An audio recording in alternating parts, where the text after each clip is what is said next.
Hello. Well, first of all, let me say this. I thought about this yesterday. Somebody might say, hey, you should listen to the Todd Glass Show. And for whatever reason, they picked this episode. I should tell, if you are a new listener, usually when we drop an episode on Monday, as this one has been, you'll see in the past, it's usually, a more serious episode. So, as today's is. So you might want to go listen to a regular episode that we drop on Fridays. And here we go. I'm going to say something that I said before. From now on, the reason this show took so long to get to was because the things I wanted to talk about just kept growing and growing. And next thing you know, you have 2 hours worth of stuff to talk about. From now on, I'm not going to handle it that way. If I'm doing a show and it's a 2-hour show and for 15 minutes we want to talk about something a little more serious, that's what we'll do. So this won't happen again. We might drop shows like this in the future, but mostly I'm just going to integrate it into the show. Some people are like, ugh. But other people are like, good, that's what we've been telling you to do. It's fine. Trust your instincts, Todd. I get your emails. I hear you. See? So, there you go. So this is the show, Look, at the end of the day, when you finish, when, me and Paul talked about this when the show is over, even though sometimes I get tongue-tied or I'm thinking, oh, did I make that point as clear as I could? Could I made a better example? Was my analogy ironclad as I'd like it to be? I know one thing for sure. We both did this because, you just want to think you helped somebody breathe easier. That's what it comes down to. And that's obviously never a bad thing. And the only reason I'm telling myself that is because, like I said, when it's over, you're like, did I do this right? Did I do that right? So, I think we covered a lot of good things. That's all. So there you go. Here's the show, and here we go. All right. Bye. Ay, ay, ay. Todd, I'm sorry I asked you to do this. First of all, hello. And we put this episode off so much because in the regular episode, I was afraid to, I don't know, sometimes I thought, we'll talk about it on the Paul F. Tompkins episode, which we affectionately call it now. And then I realized that I just started mounting things. And today got me a little stressed but I feel good now. Irk was great at helping me with the notes. Chris Burden was great at printing them out really big. But I'm going to take a second here and say something that I don't want to forget to say. But this is all good, I don't want to make it like it's too serious, but it's a lot of stuff that's weighing on me. And the emails, I go on with my own life and I forget until I read these emails. And again, Paul, you know what I'm trying to say? I don't know why, but there's a part of me. Maybe it's because I'm a comic, and I'm cynical. A lot of comedians are cynical, and when we smell someone's being over, all right, it's important, but relax. I don't feel it's that way. I feel like this is ungodly important, but I don't want to come off. Why do I? Do you know what I'm saying? No, I'm not sure what you mean. When somebody's being sort of, they're pretending or they're inflating something. Yes, and I don't think it is, but I feel the need to say, Yeah, they're acting the gravity of the situation. Yeah, exactly. Yeah. Oh, Jesus, that's why I have you here. So I read these letters, and that's when sort of I came up with what today was. Today, I hope it helps a lot of people, but two particular emails, I made up names because, I emailed them back. They said they just prefer their names don't be used. So Tracy and, it's funny, I'm looking down for the fake names I made up. Tracy and Brad, and they're having trouble with their parents. They've come out to their parents, and they're having a difficult time. So these are two separate people. Mm-hmm. Okay. Two separate people. And I said, I emailed them and I said, could you get your parents to listen to this podcast? And they both said they think they could. So we're going to talk about other stuff today, but we're going to start with this because I feel if I have these parents listening now that I might, I want to keep them. So we'll talk about, the kids that are gay or transgender or whatever they're having difficulty with, but they're the two main ones. And in my head, I thought, say welcome them. I even thought, in the podcast, a lot of times these people might not be used to the way we talk. There's going to be, I express myself when I'm angry. I'm like, oh, it's fucking bullshit. Whoa, hey. Oh, watch it. Parents are listening. But I even thought, should I lessen that? Because I don't want to, you're not going to help these parents get over this. I guess that's where the expression tough love comes in. I want to be gentle with you. I want to be loving towards you, but I'm also going to have to be a little gruff at times to rattle you out of something. But right off the bat, I want you to listen to this. I hope by the end of this, if I could have someone listen to this and go, yeah, it took that podcast did it. Obviously, what would make me more happy than that? You know, so. So we're welcoming some people that aren't regular listeners to the Todd Glass Show, and so I wanted to do that, and there we go. That's out of the way. Can I say? Yeah. Probably don't have to crumple up the paper every time. I'm looking at the amount of paper that's on the table. I could just toss it. And then I wanted to say this to a lot of kids that are out there. Yeah, rip it up into 10 equal pieces. Make sure the pieces are equal sized. It does piece. It does seem to delegitimize the importance of my notes. So I thought this was very important. I wish there would be a sound of a trash can lid coming down. All right, so or if you just had a shredder. So there you go. Another important idea dispensed with. All right, so parents, you're listening. Stay with us here. That's going to be. You're going to want to hit me over the head by the end of the show because I'm going to keep saying that. Now I want to say this, and then that I thought this the other day that like for a lot of kids, it does get better. There's no doubt about that. It gets better. But look, I remember what it was like hearing stuff like that, and I'm glad I heard it because I think it got soaked into my fiber somewhere. But I thought, how do you help kids that are going through it today? Because it gets better. That means today sucks. Mm-hmm. Today's hard. Yeah. And one of the things is, especially when your parents aren't accepting you, that times it times 10. Yeah. And that doesn't mean they're evil people. That doesn't mean they're not loving. It just means they're confused, and I want to help them with that. But I think when people, it depends. I don't know. I think this will help some people. It helped me sometimes when I even when I hear about someone that works for someone in this business and they get yelled at and their boss is just a on a scale from 1 to 10, 10 being just a mean-spirited, just a horrible human being. How do you get through that? And in this case, we're talking about kids that come out and their parents aren't accepting them or some of their friends aren't accepting them. How do you make today better?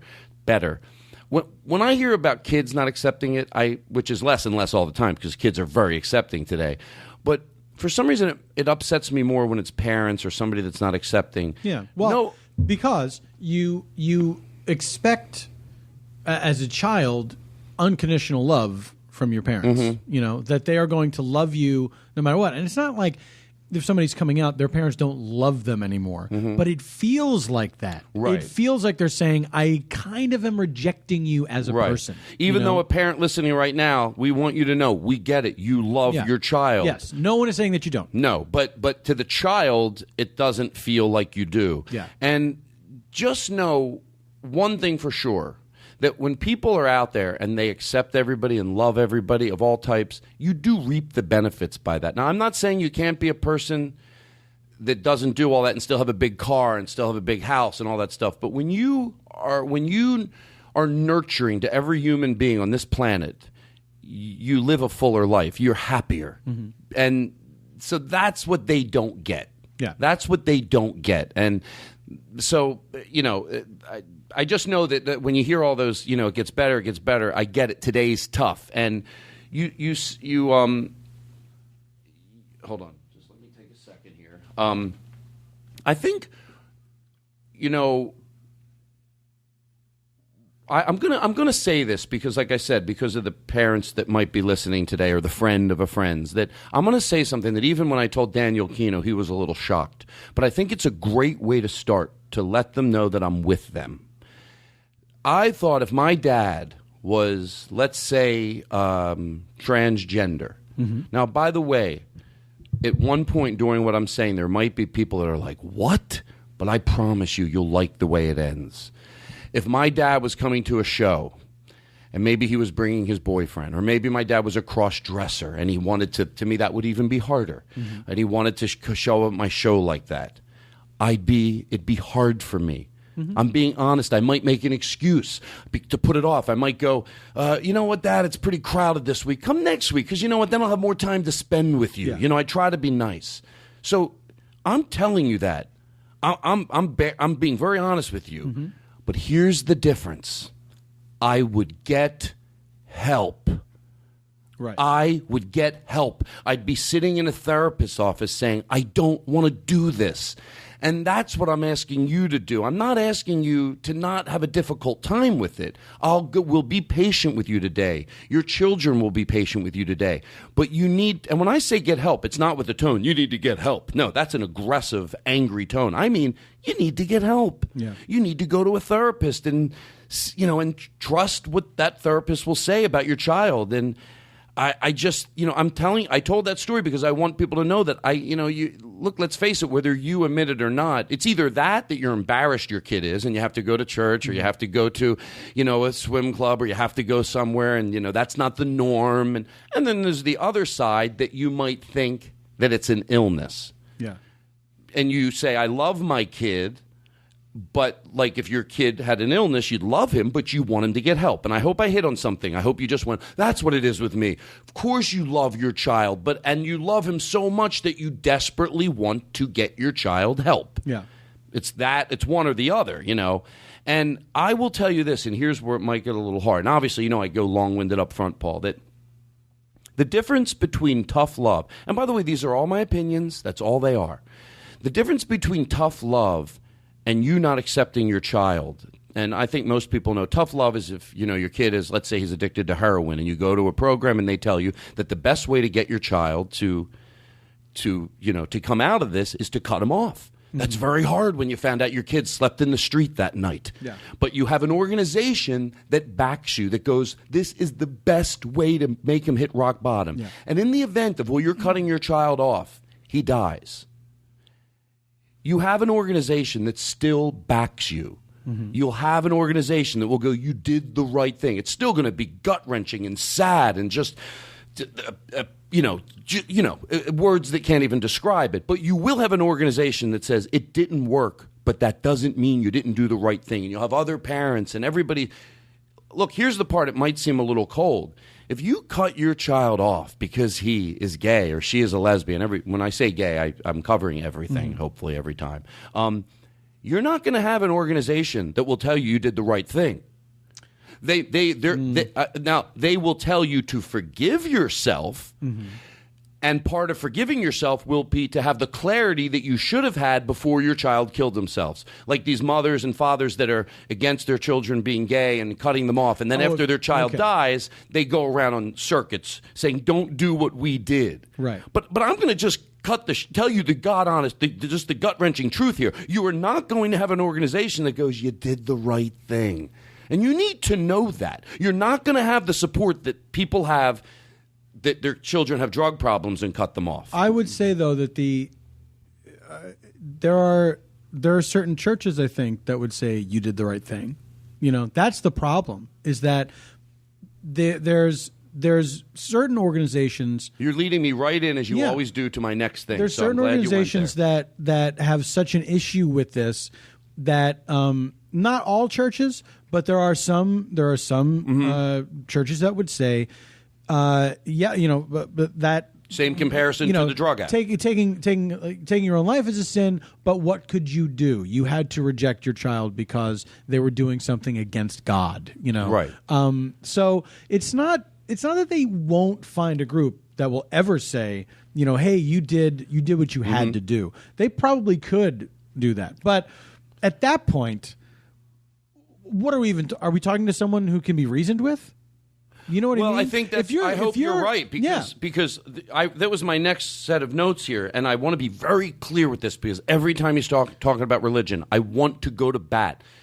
I would imagine the people that are writing to you are not saying that my parents are so extreme in their religion that they have, completely cut me off. Well, they have I rejected bet me. that there's all over the gambit. Oh, of course. So I think it's worth taking time, Right. slowing But down here. if these are the parents that are listening, I just want to make sure that we're not kind of tarring everyone with the same brush. You know Exactly. We have to address so many people today because there's all types of people listening. By the way, if there's someone that goes, no, it has nothing to do with religion, that even gets more difficult for me. Yeah, that because I don't understand that right. at all. and here's why I think I owe it to take some real clarity here to defend people for two reasons. One, there are religious groups of every type that are accepting of everybody. And I hope if you're listening, because we have some people that aren't going through this listening that have. I get it. There's you can go to a synagogue that is very gay friendly. You can go to there's churches. There's every group of organized religion has what do you call it?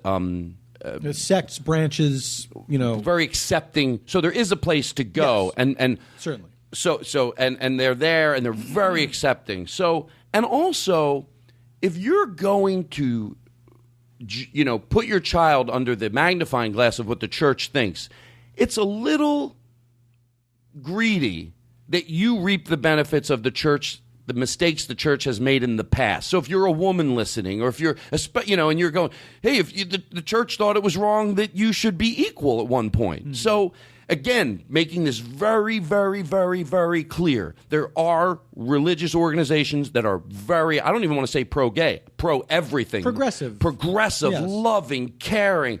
So you could go to that organization. But what I'm saying is, let's say they're going, well, I don't want to go to that organization, that sort of division of that group. Yeah. I don't want to go because I don't agree with that. I think that's a division that is practicing the wrong thing. I want to stay where the church I'm at that thinks you love your child, you wrap your arms around him, you hug him, you always love your child, but get him help. Mm-hmm. That the church, the organized religion, they have a long history of being on the wrong side of things. And if you're reaping the benefits, it's almost like I want to say, if you want to go back to before you got your rights.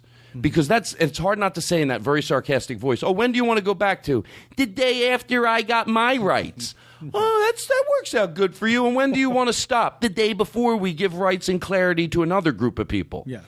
So, I'm just saying that you need to know that God forbid your child does that, you're going to have clarity. I'm trying to edit my language because of this, and I don't think I can. I think if you have a child that's going through this, you need to accept that I need to speak the way I speak. You're going to have a clarity like a motherfucker. That's what I wanted to say, because once your child's dead, and you think, is this dramatic? No, you're not going to look in the casket of your child and go, this is tough, but I know in my soul of souls that I did the right thing. Yeah. You're going to know instantly. And parents are out there that will talk to you that did that. And go talk to them. If you're having a hard time, I'll be patient. But I can't be patient if you're doing nothing except saying, I stand my ground. Yeah. You got to move forward and try to go talk to parents. If you're having a child and you're not accepting them for this, you should at least go, yes, I will within a week sit down with a parent that went through this. You owe it to your child to do that. Yeah. So I think that in a situation like that, which is the extreme situation of a child that's driven by a rejection from its own parents to take their own life, that if you're the parent of that child, you will see in an instant how small a thing this was the whole time, and what were you worried about, and what did it matter, Well, and if you can think that way now, if you can project yourself into that place of like, if I were to reject my child in this way, not even I'm going to cut them off, but I'm going to treat them as if what they're doing is some sort of willful, faddish, choice that they're making that upsets me and upsets the people that I know, and it makes us look bad in front of people. What will people say? It's like the analogy of if your dad was a crossdresser and he was going to come to the show, that what you're worried about in that situation is how are other people going to react? At that point, you have to say, how do we react and what do we think as a family? Let's remove strangers from it, because who cares what they think? And what if they say, with nobody else in the picture? Here's why it's very hard not to keep going back to the religion, because we're dealing with 20 types of people dealing with this right now. Some are go, no, nothing to do with religion. And again, more confusing to me. Religion, I sort of get. Yeah. The other one, look, you're listening, and look, I'm going to say this right now. The gift of conversation, if you're listening and you're getting frustrated because we're saying things and you're like, oh, if I could just tilt them over to the right a little. No, here's my problem with it. That's just going to happen throughout the show today. But I'm telling you, if you listen to the whole thing, by the end of it, we will rattle you into some logical thought process. Yeah. I hope. But, you just, it's a tough battle, though, because it's easier, I think, or it'd be easier to talk to the kids and tell them, here's what you need to be ready for, and here's how you deal with it. If you're putting it all on the parents, and you're this stranger on a podcast, it's very easy for them to say, well, I don't have to listen to anything this guy says. Even if they're talked into listening to the podcast. Here's what I would say to the kids that are going through this. It's almost the same thing. Your parents are your parents, and you love them no matter what. You understand that they can't wrap their mind around this thing. They don't get it. They can't hear what you're saying about it, and they're not going to take your word for it that this is fine and that it's normal and that this is a modern age in which we live. Now it's up to you to know that and deal with it. At a certain point, you have to say, I can't convince them to treat me the way I would like to be treated because they're my parents. And it doesn't. That's not the way it goes. That the parents take their cues from the kids. It's the other way around traditionally. It's very rare that you, as a child, are able to convince your parent, turn their mind around on something. Let me make this analogy. I started doing stand-up when I was 17 years old, right? And have been doing it, now I think more than I haven't been doing it. You know what I mean? More than half my life. And my parents... Hold on, I'm sorry. Just a pen. I don't need any paper, but thank you very much. Sorry. Chris just got me some paper, everybody. Thank you, Chris. Thank you. My parents never quite grasped the idea that I was making a living at show business, right? They never quite got it. And my mother died when she was 78 years old, and I rode with her from the hospital to the hospice in the back of the ambulance, and I was holding her hand. And she's dying, right? And she said to me, have you figured out what you want to do with the rest of your life? Never got it. Never, ever got it that I was not living some pipe dream and that I was wasting my life and I was doing something wrong, right? Never got it. What am I going to do? I gave up explaining it to her a long time ago. I gave up getting defensive about it. It was just like, she'll never get it. She'll never get it. And I had to accept at a certain point that she won't get this, but let it go, because I know that I'm doing good. You know what I mean? Yeah, well, I know that my life is good, and that I'm being my true self. I would have loved her to understand, and I tried to explain it to her, but it just didn't take, man. Well, I think I'm really glad you brought that up, because it's obviously we are trying to do two things today. One is rattle parents out of their behavior, and the reason I pointed up that if my dad think about it, the reason I brought up that brought up that thing about my dad being a cross-dresser or whatever his situation was, is because it lets me know I don't think I'm a horrible, evil person. I think I'm pretty evolved. I'll be honest, and I'm saying that, so I would imagine there's people listening that there might be hope for. Right. And so... You know what else it is, Todd? Not to hold your thought, though. Okay. It's also because, let's say in the scenario your dad's a cross-dresser and...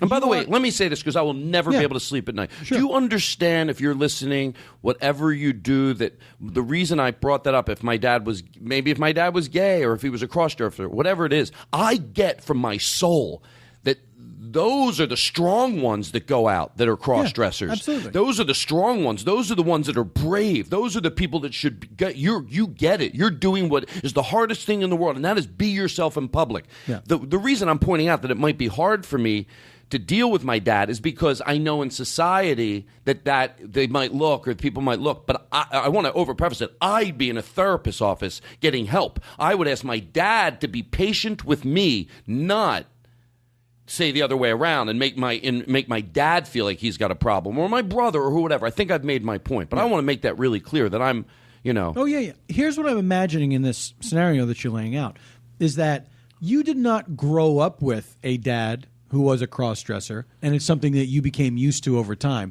This is you at the age you are now, and your dad says, last year, hey, Todd, I got to tell you something. Mm-hmm. This is who I am, and this makes me comfortable, and I'm expressing my full self here, and it's a thing that I do. And so sometimes I would like to come to your show, and I might dress this way. You're not used to it. It's a new thing, right? Let's make it better. If your dad came out, right? If you were straight, your dad came out, you're a grown man, right? And your dad says, I'm going to take my boyfriend to your show.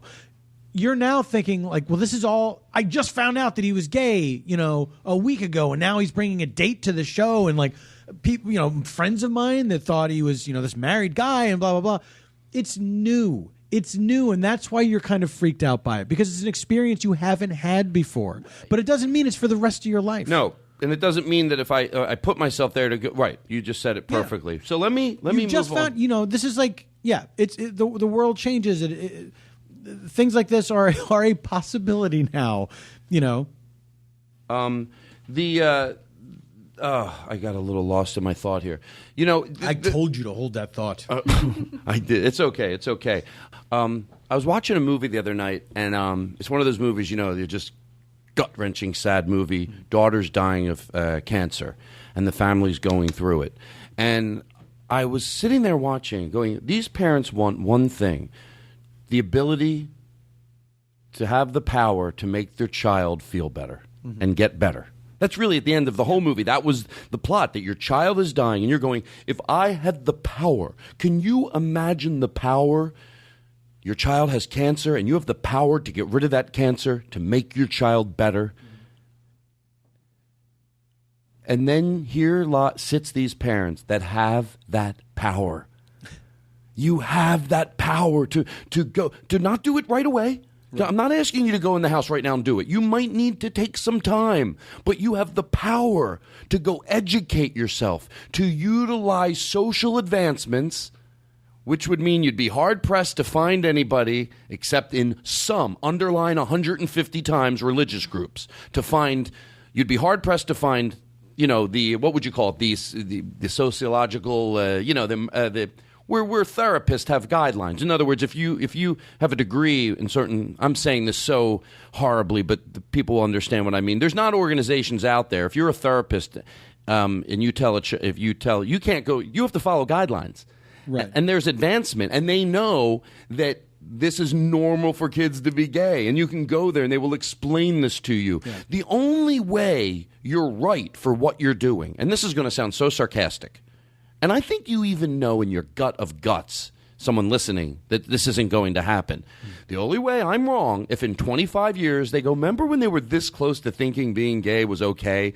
And then then you'd be like, you're going to get the one that gets to say, I knew it. Right. I knew it. Everyone was telling me it's normal, it's normal, it's normal. And they found out, and now 98% of therapists are telling you, no, kids that are gay need help. That's not going to happen. Right. It's not going to happen. So, that's what I'm saying. That's the only way you're going to be right. Mm-hmm. So you have a power. You have a superhero inside of you, and that superhero can make your child feel awesome. Well, utilize it.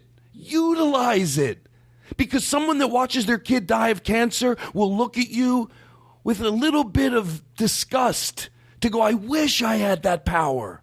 I wish I had it. I would have made my child better, and you have it. So here's the problem, though, is that much like the child with cancer, the parents think that there is something wrong with their child.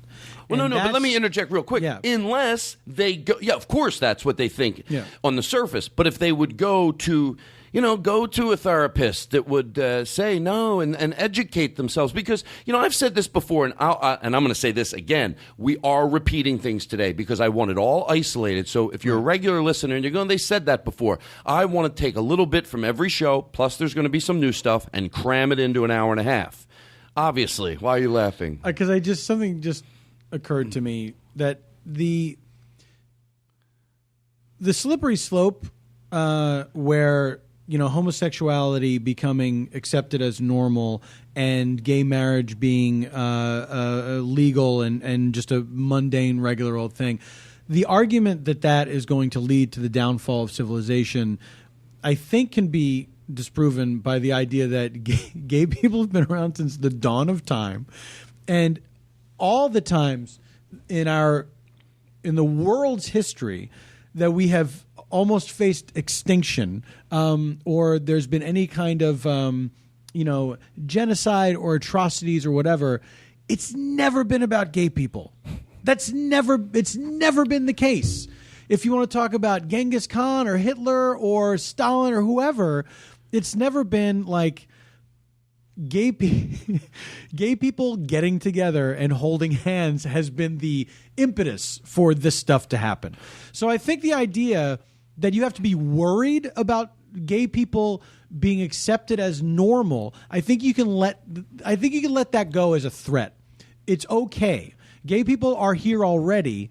And so the idea of not making them feel bad is the new thing. The idea of not making them feel shame, that's what's new. So let's explore that idea and see if it might not be a bad thing after all. Yeah, because, I've said this, like what I said, what I was going to repeat in the same sort of area that you're talking about. We accept all the advancements of a forward-thinking society when it comes to making our life easier.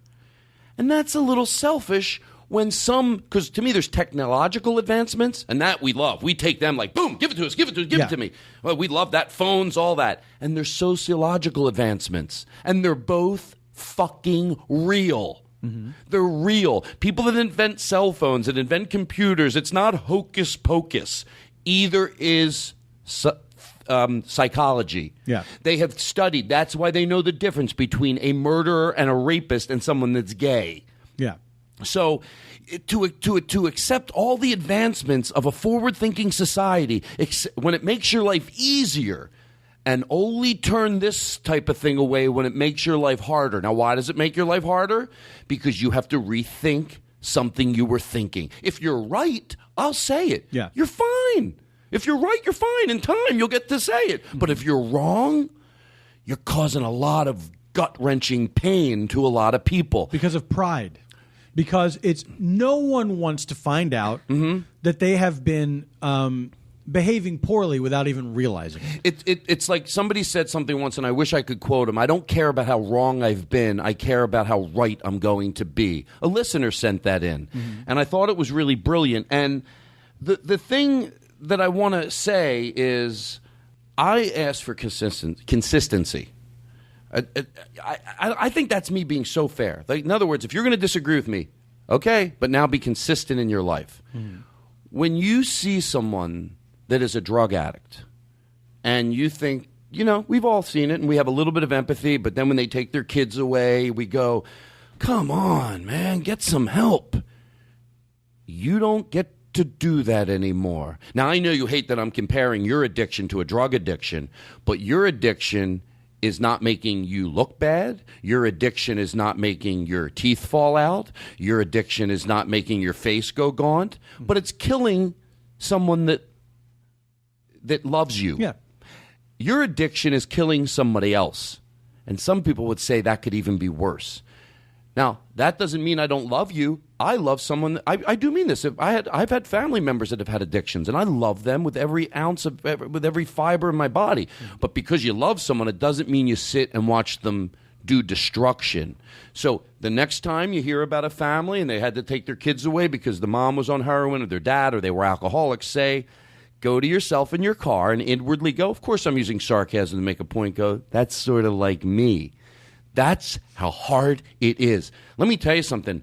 For anybody that's been through drug addiction, I have a lot of empathy for them, especially, and while they're having it and not being able to do anything about it, I have a lot of empathy for them. But empathy and admiration when they get over it, because it's fucking hard.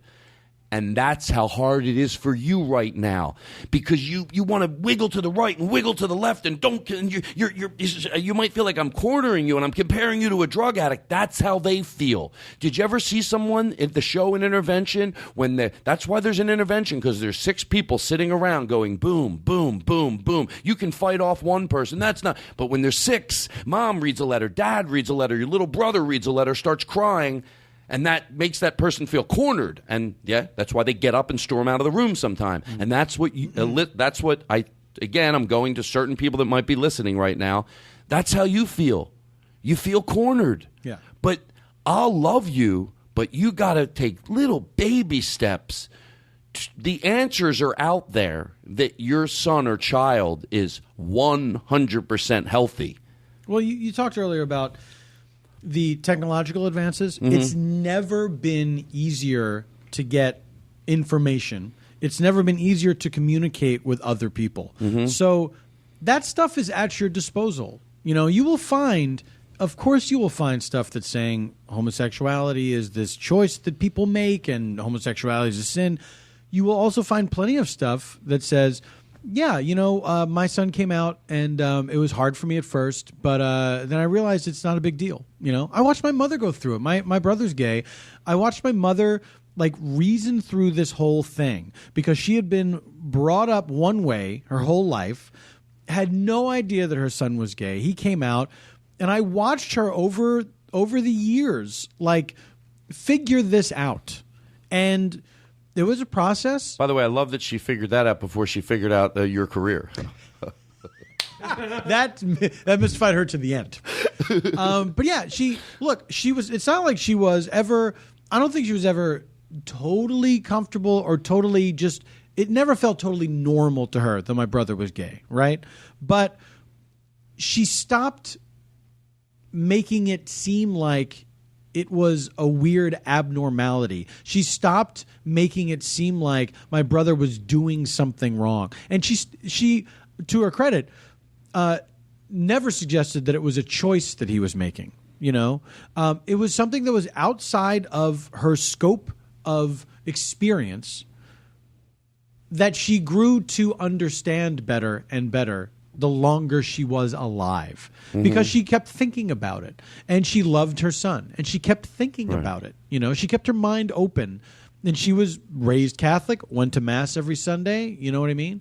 So this was not somebody that was without morals or religion or whatever. She had a set of rules that she was brought up with that said your son is not normal. She got past that and realized, no, my son is normal. This is a thing that exists in the world, and it's okay. And,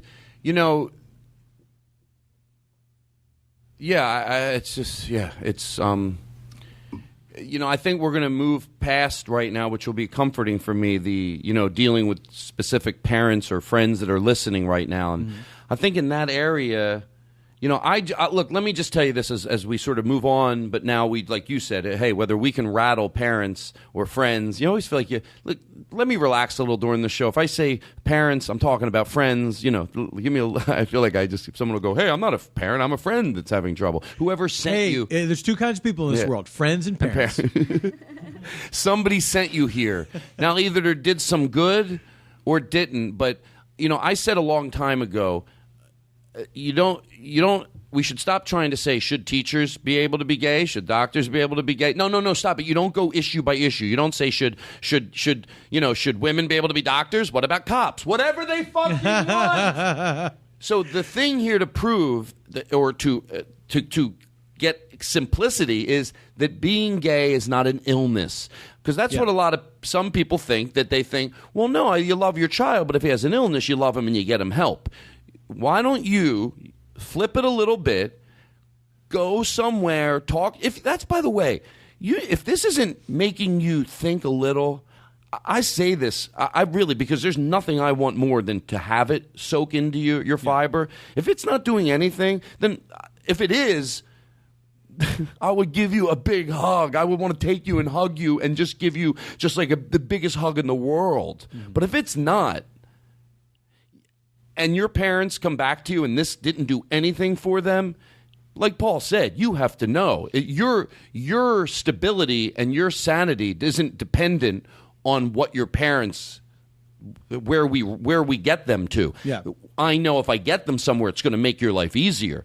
But it's not dependent on whether we get your parents to think logically what you are as a human being. You are absolutely fine, and you need to know that. And you also should know, I should say this right now, that I was really surprised after I went on the Marc Maron show how many people were awesome about this. Now, I knew a shit ton of people would be, but people come up to me after shows and they look like, they're wearing a Flyers jersey in Philadelphia, and they look like they maybe, hey, there's me prejudging. And they come up and they talk to me, and I don't know, for whatever reason, I think, they probably don't know, Right. And then they go, hey, by the way, for what you did, good for you. You don't need to live a lie. And of course, you know what I do? I walk away and I tear up. Yeah. And there's a lot of people out there like that. Yeah. And that's why my whole thing is, if you're already completely open-minded, speak up a little, because it's so powerful. Yeah. And so we're going to sort of, you know what? Maybe I will say one more thing while I feel, they might listen to the whole show. But, for someone that's going through this, I got a letter from someone that's going through this that's bisexual, and I realized, first of all, I do believe that. Some people don't. I absolutely believe it. And by the way, I love when we get to decide, like, to me, if you're open-minded, you don't need a degree. But if you're going to be closed-minded, you better have a degree. Because you can't ever be too open-minded. Some people might go, you don't have a degree? Yeah, I'm using my non-degree to be open-minded and accepting. Yeah. Oh, what if I'm wrong? I'll really... I love Does that make sense? Yes, it does. Because it's like, if it's something else, because if you're talking about bisexuality... And I'm about to say I believe it with no degree, so why can't somebody else be hateful with no degree? Yes, there's a lot of people who say, like, I don't think that's where they draw the line if they're open-minded. Yeah. It's just like, no, if you're gay, that's a natural thing. People are born the way they're born. It's like, I'm bisexual. Nah, no, you're not. Yeah. That's not a thing. Well, of course there's people that get married to hide that they're gay, but there's people that are honestly bisexual. Yes, we know there's another category of people that they're not bisexual, they're just doing that because it makes their life easier. And then there's a group of people that are absolutely bisexual. Yeah. And as times go on, it's not going to be such a big deal. Like, there's that sliding scale. There's some people that are, might experiment in high school. Hey, it's going to get to the point where we'll even tell their story. Yeah, I did twice in high school. It was not for me. But, but now if you're for putting numbers on it, if you're 10% bisexual, let's say there's a 10% interest, you might want to ignore it or do it and never talk about it or ignore it. 20% gets a little harder. 50% gets a little harder. But the thing is, what were we talking about that led us into this? About, about someone that's bisexual. Everyone just... gasp. It was a moment of panic. Yeah, that I would take 20 minutes now to remember a thought. That I had an extra layer of, oh my God, that's got to be harder. And now you have people in the other communities who are like, no. Well, I said empathy is not a competition, so yes, stop exactly. it. Exactly. Stop it. Yeah. Stop it. Yeah. So I got a letter from a kid that said when he was, I forget what age, and I'm not using his name, obviously, because he said his parents said they found something, pornographic material, and they said, we will never discuss this again. And I thought about it, and I thought, that's evil. That's evil. Do I think the people that said it were evil? No. They found same-sex pornographic material? Yes. Okay. Yes, and so we'll never discuss this Never again? Discuss this again. Meaning, like, I don't ever want to hear anything about you liking boys or girls or whatever the situation was. Fucking him. Yeah, like saying essentially, this didn't happen and it will never happen again, and you put this out of your mind. Yes, or don't. And I thought, hey, there's someone out there listening right now that's either a parent that did that or a kid that went through it, and I'm like, that's. Look, I'm going to have to, like, I'm what I said. I'm trying to, like, talk because I know there's some people that were sent here, some weren't. But that's hard for me not to use my comedic tools mixed with my passion and go, you get to be you're a monster in disguise. Then I know I go from one extreme to the other, Yeah. but you look nice and you have a nice car and your hair looks good. But I know words like monster and evil are not loving, caring words. But I think you know what I'm trying to say comedically. Look, maybe this is what I'm going to say before we sort of go off and hit other topics here. I'm not going to do it like I wanted to do it, but I really wanted to do it like this. I wanted to make up a fake story to let people see what it was like and hear the reactions of our audience. Maybe I will. Maybe I'll do a clean edit here. There was but for the people listening, if we leave it this way, you'll know that this didn't happen. But try to go to where it happened. If there was a story in the news about a gay couple that were raising their child to be gay, I'm going to make pretend it's real. I'm going to sell it from now like it's real. He's going to be on 2020 tomorrow night. He's 18 now. Such an articulate, brilliant kid. Doesn't speak ill about gay people. The kid himself understands that this was just this gay couple that was, sick, and they were trying to make him be gay. And child services didn't think they should go in and get this kid out of the house. So he lived there. They were made aware of this, and they let him be there. And he tried. He did have some homosexual experiences, but he explains the story that he didn't want to. He was not gay, and then if that was really in the paper, I'd go, "Oh, this is going to make every gay parent look horrible when it's one." And to say child services didn't go in and get the kid, people be like, "Fucking what?" Now you don't have the invested anger right now because you know this is a fake story, but I think you're Claire. You'd be like, "What?" Well, flip it. Flip it now. If you're doing that to your child and telling him he needs help and you're going to be patient, but he's straight, or you're going to take him to therapy to get it's just as bad. Child services, I know they can't. But yes, in the perfect world, child services would step in and go, no, you can't tell your child that he's not gay any more than you could tell a straight kid that he's gay. It is horrible either way. It's just horrible. Yeah. Either way. I know. I don't imagine someone listening go, no, it's not either way. If you're telling, I like this guy, but he's not going to make any points with me if he just makes horrible. If you tell a straight kid that he's gay and try to get him to be gay, that's evil. But it's not evil the other way. Yeah, well, it is. Yeah. So listen, this is where we're going to, I say they might listen to the whole show, but you know what I mean. I'm going to, I'm going to probably relax a little more now that we're moving on to other things. Some of it will be, in this category. I love this quote. It's never too late. This, by the way, now we're sort of moving on to other topics and everything. Some of it will still be this issue that we're talking about right now. It's never too late to give up on your prejudice. Henry David Thoreau. What's his last name? Thoreau. Sent in by who? Real loud, if you don't mind, Chris. J. Mark Boissonneau. Oh, thank you. Paul. Okay. Martin Luther King. Chris, I'm sorry. No, it's okay. It's just the only thing I do. Okay. You took it away from me. It's my one moment to shine. It's so funny. Would you have pronounced that No, French name as well as I did? butchered it. I'm sure I was wrong. It sounded right. Martin Luther King. I really sold it.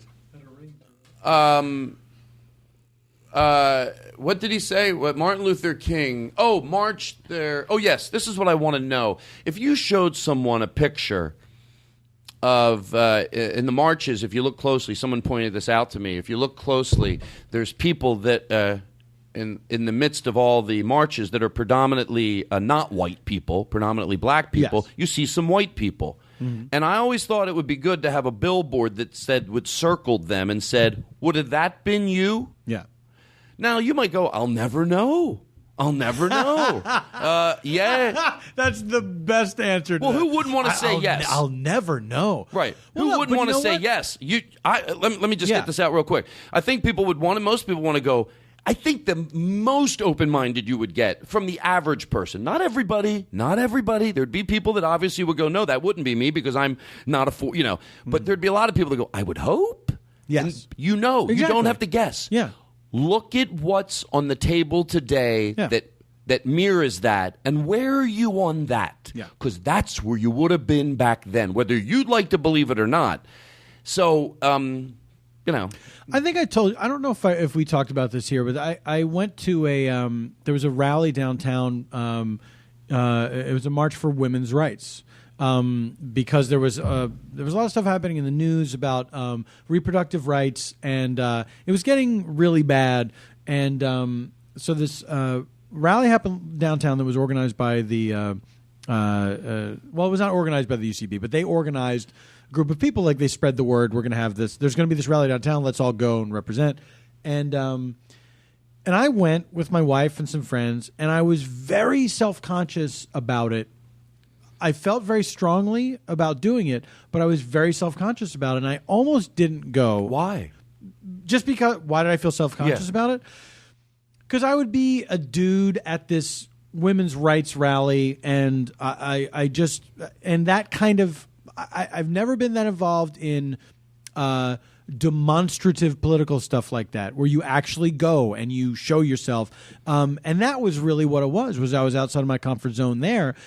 But I got to a point where I realized I think it's time to start going outside of that zone of comfort where these things are concerned. If it's something that I care about, I think I have to do it. I think no matter how uncomfortable it is, I think I have to start working towards these things in any way that I can. Mm-hmm. Otherwise, what's the point? What's the point of just caring about it and not doing anything? Paul, we're actually going to talk about that a little when I ask people that are already open-minded to start being more vocal, including me. Yeah. And let's get to that when we get to it. But and I'm telling you, Todd, that idea that you've talked about here so much was a big part of my thinking in that. You know what I mean? Well, I'm happy about that. It's true. It's absolutely true. I'm very happy about that. Let me just. By the way, I'm aware of my interview styles right now. They're a little bit rattled. You know, you said something, and then I'm like, okay, let me get over here. But at least I pointed it out, so somebody goes, oh, at least he's aware of it. I just want to. I know what happens when I get through certain things, and then I get to a point where then I'm in a conversation with you that's back and forth, and then I get some things out of the way, and that's sort of where I'm at right now. This is much lighter, but you know, what's his name up there? This Martin. What is it, Chris? Urbano. Say it loud. Urbano. Okay, it says, if I were... one more time, he'll appear.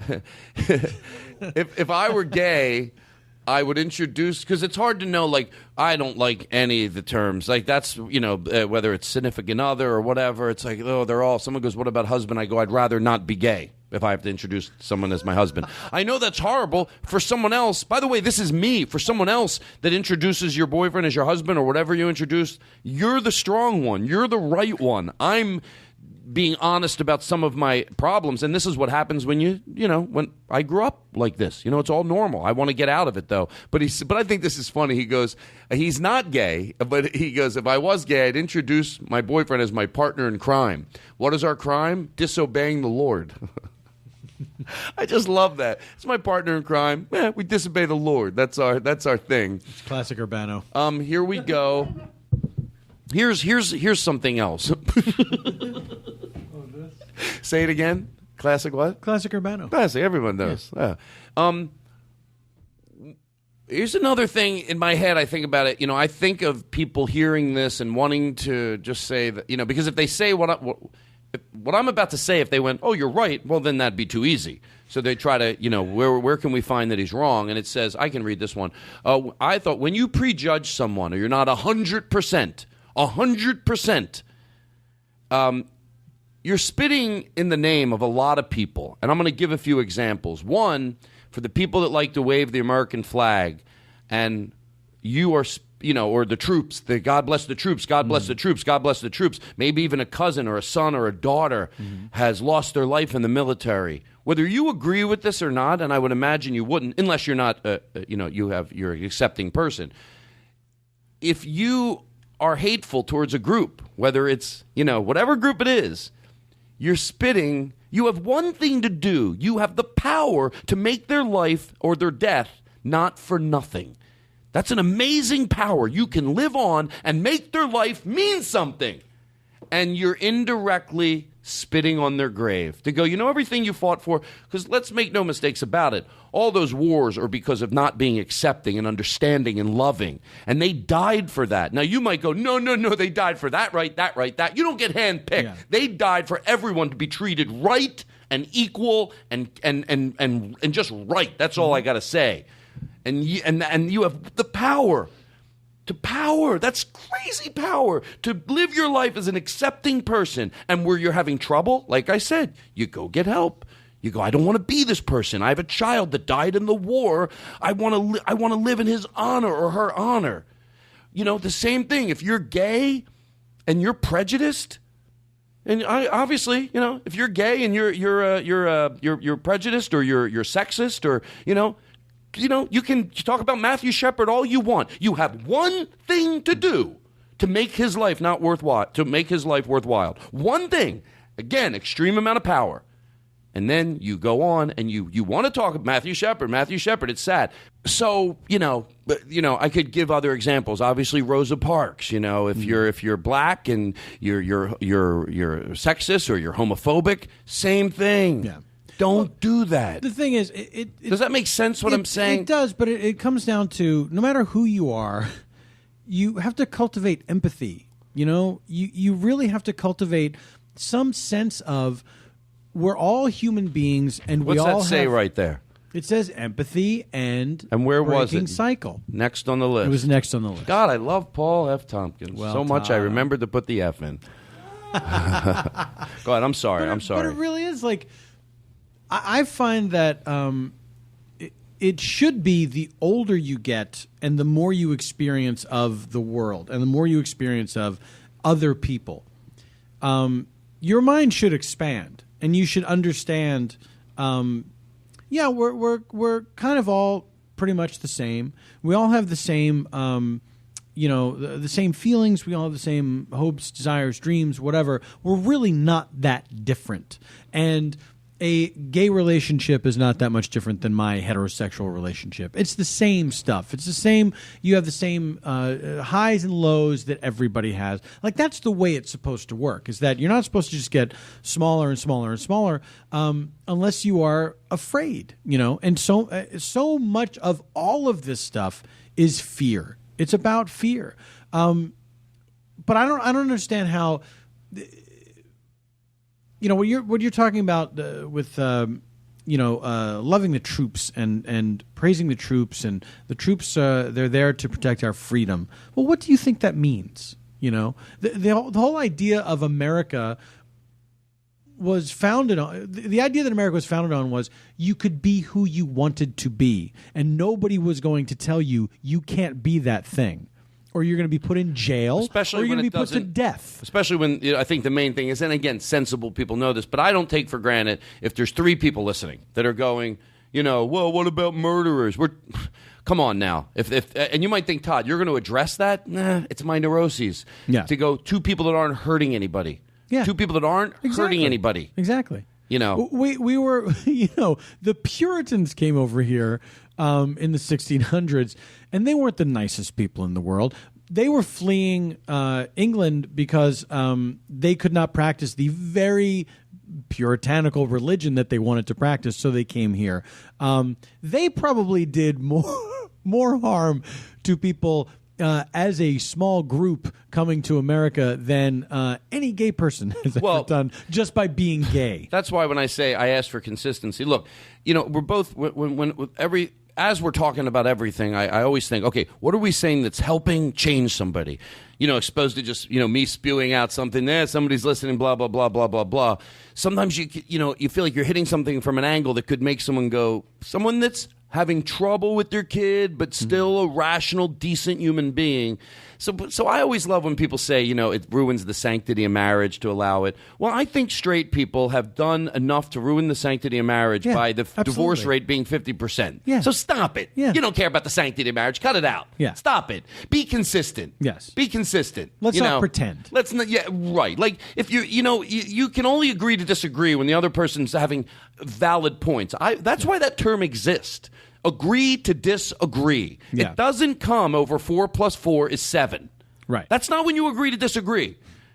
That's somebody's wrong. Yeah. And like I said, I'm going to repeat it one more time. If you go to a reliable psychologist, a children's psychologist, overwhelming, they're going to tell you, yeah, this is, and when you reap the benefits, again, of all you go to a mechanic, Oh, does it make, I'm going to use the same thing because I think sometimes when you say therapist, people go, oh, ever therapy. It's not hocus pocus. When your mechanic tells you something, oh, well, excuse me, my mechanic thinks as he went to school and studied cars that he... No, he knows what he's fucking talking about. And that's why you listen to a mechanic. Hey, you're taking a road trip? You might want to check this, that, and that. Not because he's God, because he studied that. Yeah. And that information is up for your having. You should put chains with on your tires. child. Yeah, you should put chains on your tires because of the snow. Like, no. Yeah, what do they know? That's not true. Right. So that information is out there for you the same way you would go to a mechanic to ask a question about your car or call a professional plumber in. You owe it to your child to call in a professional. Yeah. And if you don't, that's sad. How about this, too? You could also, following that same analogy, you could also listen to your child who's the expert on being gay where you are not. So if you want to know what... Do you know what I mean? Well, here's the problem with that. The parent listening goes, my child doesn't... We're trying to make a parent realize that we're not... What I'm saying is don't trust me that your child's okay. Right. I'm saying don't trust me your Volvo's okay. Don't trust me that your sink doesn't need to be fixed. But you I'm can just trust saying, your child that your child's okay. Well, you and know if what I mean? Well, I'm saying if you don't, at least go to an expert in that area. I understand, Todd. I understand what you're saying. Oh, yeah, sure you do. Wouldn't But it I'm be great saying- if we got into a fight but right I'm now? But I'm saying it might even be simpler than that, you know? Think about it for the parent right now listening that doesn't want to trust their child. They think their child, oh, no, of course he thinks he's okay. He needs help. I'm trying to tell them to trust their child. Well, believe me, you're right. Trust your child. Oh, for the parent who's listening, let me say this. Gay people... they just want to be gay with other gay people. They are not interested in. They're not interested in converting the world. If that's a thing you're worried about, it's the empathy. Let's do this. Let's take. That was what are we at now? We're at about an hour 5. You know what? That's a good place to be. So we're gonna take a break. We're gonna come back, read some emails. And that first sort of segment went on, we said we were going to say goodbye to some of those parents that were listening. But, I mean, obviously you're welcome to stick around. But we're done.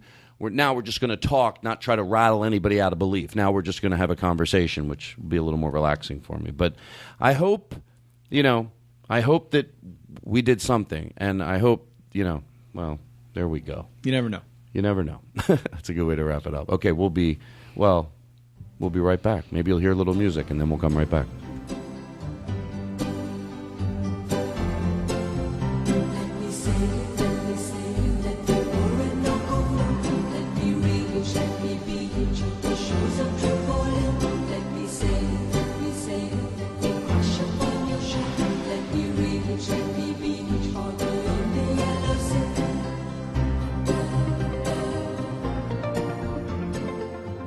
Alrighty, did you like that little piece of music?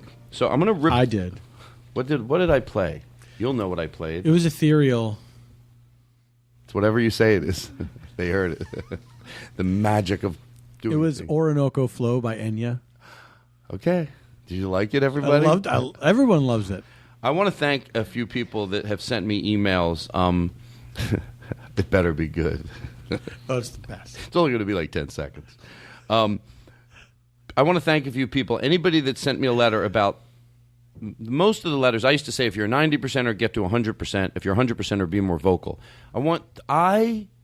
Those letters resonate with me. They mean a lot to me. When someone says, I think I let you down, it's like, oh my God, you didn't let me down. The fact that you even think that you let me down lifted me up and made my whole day. And I get how hard it is. I've still been in situations where you speak up. And I think when I tell people I get how hard it is, they'll go, okay, he knows. Yes, but I'm doing it myself. Somebody says something. Again, the thing that I find it cathartic to say is you don't have to go, whoa, whoa, whoa, whoa, whoa. In this house, we won't be. You can figure out a way to do it very subtly. You can go, hey, no big deal, and I don't want to.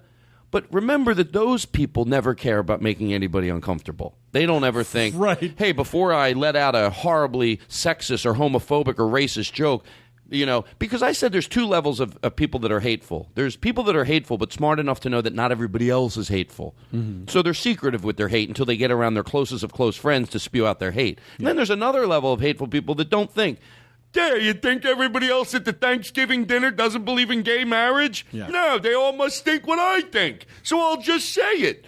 Forgetting that a term I use a lot, crushing an adult, but especially a child. They never think about that. They never get home in their car and go, geez, I made that horrible joke, or I made my opinion that might have made up. They don't. So don't you be so afraid to stick up for the other people. Don't think of ruining the night, because you don't have to. Think about that you will make someone's night. Yeah. Happened to me when I was a child and somebody said something, just a little bit offensive, and then someone corrected them, and I felt great, So, and then, but the people that were saying I have to be more vocal, I get it. You think, oh, is this the time? Maybe it's not the time. And sometimes you might go, it's not. Sometimes you might, but I don't think you ever can, to be honest with you, even though I empathize when you decide it's not the time, I will tell you this, it's never not the time. Yeah. It's just, do I understand that sometimes it was the time, but you just didn't have it in you. Yeah. But the question is, could you ever make a mistake, like defend somebody? Now, you might yell and scream. I don't want someone listening there turning to their wife because they handled it in a horrible way and go, see, Todd says always speak up. There is a decorum that you have, is that the word? Yeah. That you have to do this.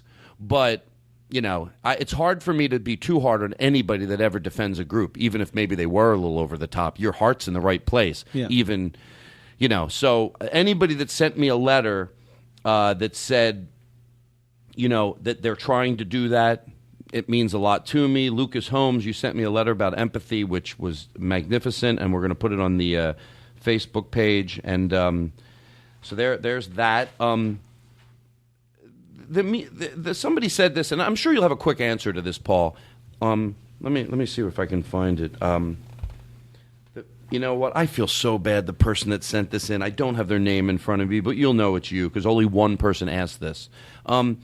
Should gay people not get married? Because there's people that are straight that aren't getting married till all gay people can get married. I figured that was the answer. But explain why to some very nice, it was a younger person that asked, and they asked in a very nice way. Like it was not like, they're not trying to be argumentative. It's almost like they wanted ammunition the next time they heard someone say that to be able to go, here's the difference. It is perhaps the least effective tactic that I've ever heard of in trying to get something done. Because not only does it not hurt anybody but the people that aren't getting married in the first place. Like there's nobody who's saying, oh, I wish those two would get married, but they won't until gay marriage is recognized legally throughout the land. So I don't. What do we do here? Like it sounds pretentious, and what it does is you're bolstering the case of people who say, if homosexuals get their way, they're going to destroy heterosexual marriage. You are making their point for them because you're saying we're heterosexuals and we're not getting married until gay people can get married. So that's, in a weird way, these other people, these bigots, can feel justified. Like, see what happens now? Gay people, they're tearing down traditional marriage in this way. You're misunderstanding, I think, the question just a little bit. He's saying, but by the way, glad you did, because you made another point that I think is very valid. You're saying that straight people should still get married.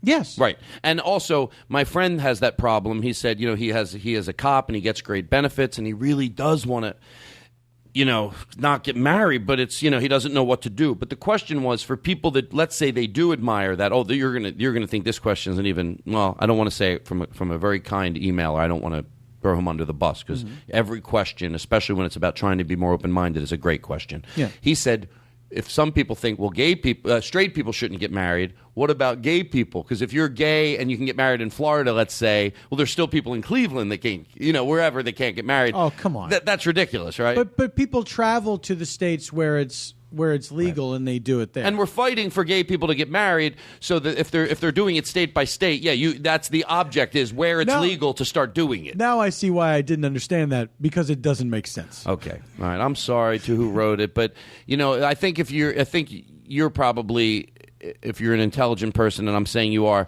maybe even hearing it. Yeah, because here's what's going on for people that are saying we're fighting for gay people to get married. So I more understand if there's a straight person. I get that. If they go, I'm not doing it till everybody can do it, I get that. Yeah. But the reason is you don't throw gay people into that is because we're fighting for them to get married. So where they can get married, that's the goal. Start getting married. Is the idea of out of solidarity that if you're a gay person who lives in Florida and is it legal in Florida? It can't be. I'm making up states. I don't know. If you're in Massachusetts and you get married, then because it's not legal in Pennsylvania, should you feel like, well, we shouldn't do it?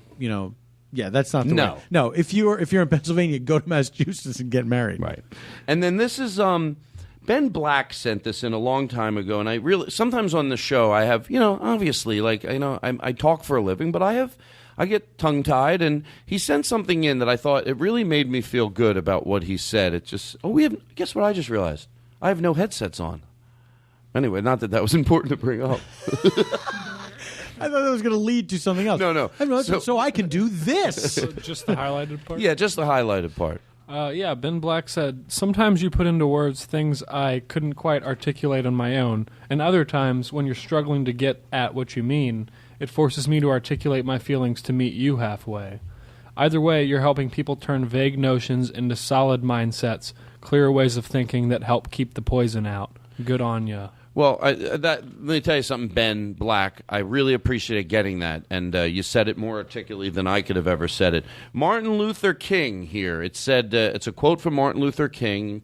Read his name and then the yellow parts. From Tyson Mott, he said... Oh, because I always say that... well, good. Read what he said. Oh, I'm always saying if you're a 90%er, why do I have so much frustration? 90%ers, you're pretty open-minded, but you're still going, oh, but why do they want this? Or why do they... My son is gay, and a matter of fact, or my daughter's gay, and her girlfriend went on a trip with us last year, and we had a great time, and we loved her. But with the marriage, what's wrong with the civil union? To me, that's one area of a 90%er. So he put in... Martin Luther King sort of echoed those words. It makes me feel like I'm on the right track to why that is sometimes even worse for me. So Can you... He said, I thought of this while listening to your last serious podcast. I believe it is the point you were trying to make when you talk about 90%ers. And it's a quote from Martin Luther King Jr. The Negro's great stumbling block in his stride towards freedom is not the white citizen's counselor or the Ku Klux Klanner, but the white moderate who is more devoted to order than to justice, who prefers a negative peace, which is the absence of tension, to a positive peace, which is the presence of justice. Shallow understanding from people of goodwill is more frustrating than absolute misunderstanding from people of ill will. Lukewarm acceptance is much more bewildering than outright rejection. You know what? I'm going to pull an Oprah. Stop and take that in, because that's just... Matter of fact, guess what I'm doing? I'm going to play that again. He said, I thought of this while listening to your last serious podcast. I believe it is the point you were trying to make when you talk about 90%ers. And it's a quote from Martin Luther King Jr. The Negro's great stumbling block in his stride towards freedom is not the white citizen's counselor or the Ku Klux Klanner, but the white moderate who is more devoted to order than to justice, who prefers a negative peace, which is the absence of tension, to a positive peace, which is the presence of justice.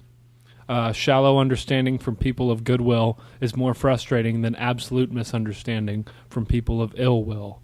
Lukewarm acceptance is much more bewildering than outright rejection. And there, you just heard it again. Now, everyone look under your seats. Look under your seats. There's kazoos.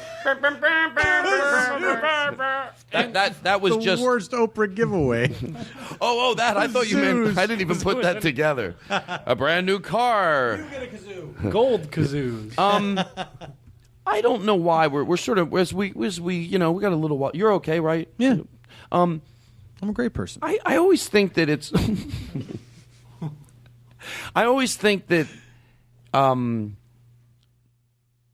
you hear someone talk about something they don't know anything about, like if you were at a party, and I'm going to go back to mechanic or plumber, whatever, it's always like we respect those. That boggles my mind, as Irv Homer used to say growing up in Philadelphia, because we do respect so many professionals. And I think people, when it comes to comedy, the same thing happens, believe it or not. You think, oh, well, we all have our opinion. But, well, yes and no. Like, why are you leading when you should be listening?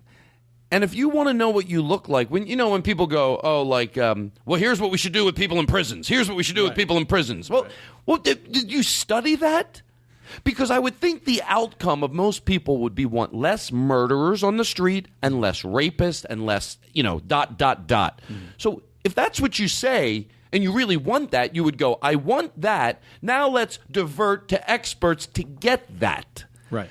And I heard a woman that was on, it was one of those you turn on and there's like just a heartwarming story, and she was brutally attacked and raped. Mm-hmm. And she, look, when you say forgive, the person says, can you say, the interviewer, almost a little stupid, goes, so you're saying you have not an ill place in your... And she very articulately explained, no, I don't want to hang out with that person. But that person operated on, and then we'll go back to the prison thing, the way I feel about that, how we should treat our prisoners. That she said the reason she forgave that person, which we hear this a lot. We hear people they've had their child killed by a drunk driver and they forgave. In some cases, even there's two women that tour around that talk about drunk driving. It's the woman that killed her son and the mother, which to me is the only positive thing you could do with just a god awful situation. So you hear those situations of extraordinary people that forgive other people, and sometimes it even this one even was hard for me, but I knew she did the right thing, and the way she said it brought clarity to it. She goes, the guy who attacked me operated on fear and hate. I operated on peace and love, and I won. And I love that she said she won, because it's like almost indirectly going, I'm not a saint. I'm just saying I won. I like to win. And by operating on love and forgiveness and peace, she won. And that's just what, and I just think when people say put him in prison and lock him up, and like, whoa, I would imagine you did a shitload of research to find out that's going to end the negative things that are happening in this world. See, and I don't do that. I go, I want to hear what experts say. If experts say, if you take away their TVs, then this will take away their fucking TVs. But I don't just have this opinion. Yeah. I don't lead. It's like... Well, yeah, it's the idea that, hey, these guys have broken a law and they've gone to prison, and what prison is for them to be treated as horribly as possible. The idea... And by the way, let me interject real quick. This sounds crazy, but people will know what I'm saying. If treating them as horribly, if they go, yeah, that's what makes it. It all works. We end up with less. I go, okay, but I think experts will say it. I think probably most experts will say that. Yes. By the way, I'm not saying this shouldn't be locked up. I'm not a maniac. Well, unfortunately, things happen to people. We need to lock them up. But we're talking about what to do when they're locked up. The idea of prison is these people have transgressed the laws of society. The law. It's one thing that we have. We have the court system, we have laws, and it says these things are illegal. And the reason those things are illegal is because they transgress the laws of society. You're not supposed to take another person's life. You're not supposed to rob people. You're not supposed to do these things. That's what makes us a society. So if you break one of these laws of society, you are removed from society for a period of time that is deemed appropriate for you to learn to not do that anymore. The punishment is your removal from society. That's the punishment. It's not the idea of prison is not that, you know what, you robbed this guy's house, so we're going to send you to a place where you will be assaulted every day for the rest of your, for 10 years, and then you'll get out. That's not what the punishment is supposed to be. That is a thing that happens in prison, but that's not the idea of it. And sometimes you do have to get philosophical about these things. You do have to remember that's not why that was set up. Prison was not set up as we're going to send you to a place where people are just going to beat the shit out of you. You're going to be sexually assaulted. And when you come out of there, you're going to be a shell of a human being. That's not the idea.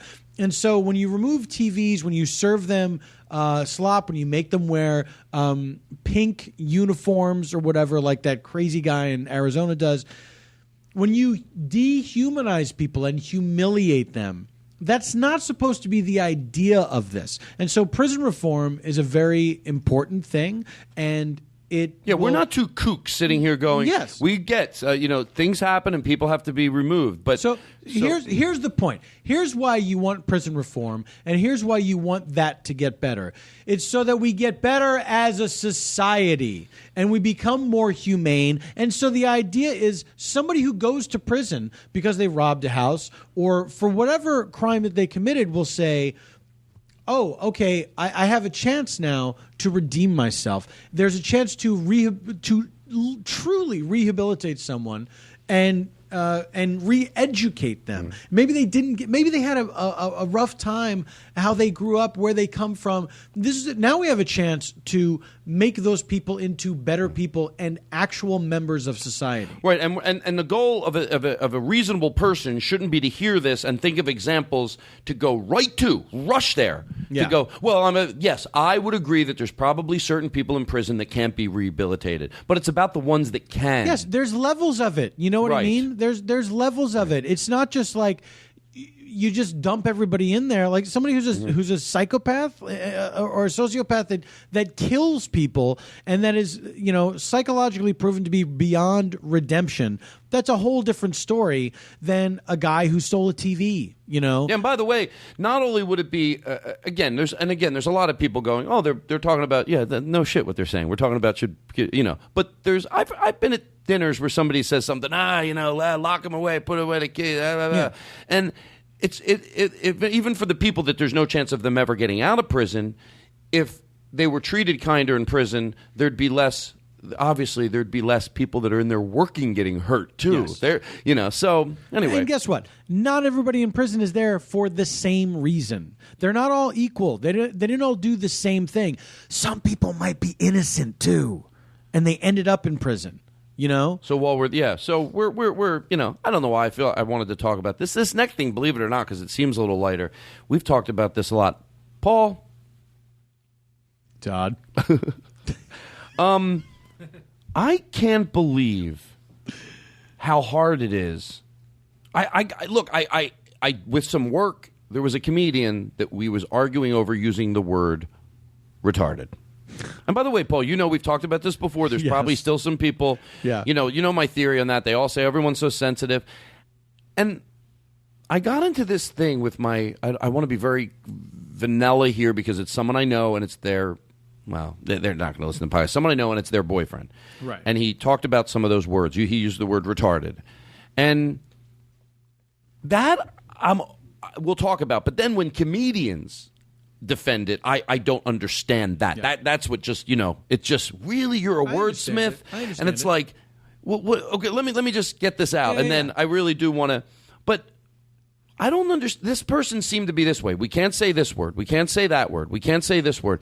It's like, what's next? Well, why do you want to know what's next? Well, you're basically going, when am I going to be done evolving? Yeah. Like, what do you mean, what's next? Like, I learned this in math. I learned that in math. What, do I have to keep learning math? Why don't you want to keep evolving? Yeah. Why don't you want to go? Yeah, and here's my point. Why you should stop saying that word. Before you think someone should stop saying that word, you have to ask what they think of the words in the past. Mm-hmm. Because before I'll lecture someone, I have to ask some questions. I'm going to ask a question.